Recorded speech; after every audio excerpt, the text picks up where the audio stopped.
So far, we've discussed the dangers of winter and the need to be prepared. But some folks in our own backyard thrive on the colder weather. Many of them make a living off of snow in the Appalachian Mountains. That includes Snowshoe Ski Resort in Pocahontas County, West Virginia. So we headed up to Snowshoe to see if they're getting ready ahead of the season opener for all the snow lovers. And that includes, of course, making the snow. When the weather gets cold enough, these snow cannons will be firing up, and it's going to take a lot of snow to fill the mountains. But we're already getting off to a pretty decent start as the snow begins to pile up.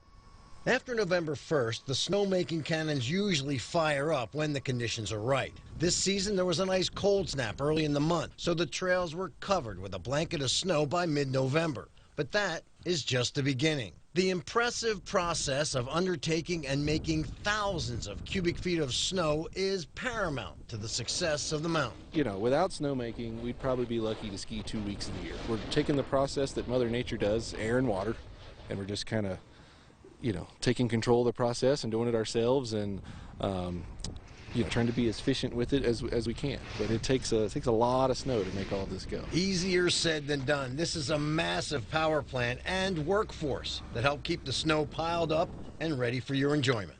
There's a whole infrastructure, miles and miles and miles of pipe under our feet running to the snow guns, with the high pressure water and high pressure air.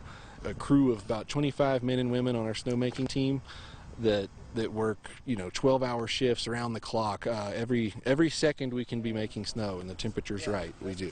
There's a science to it.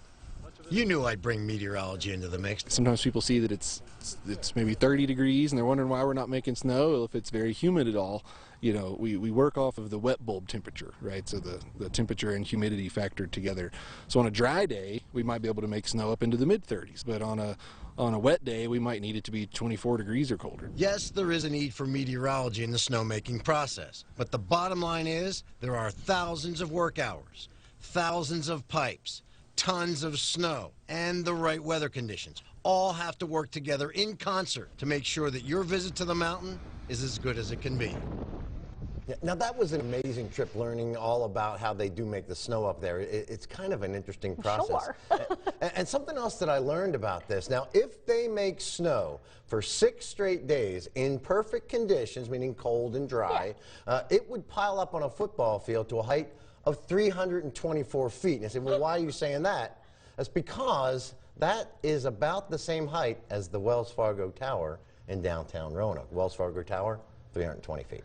Oh my, well that's a fun fact if you had one.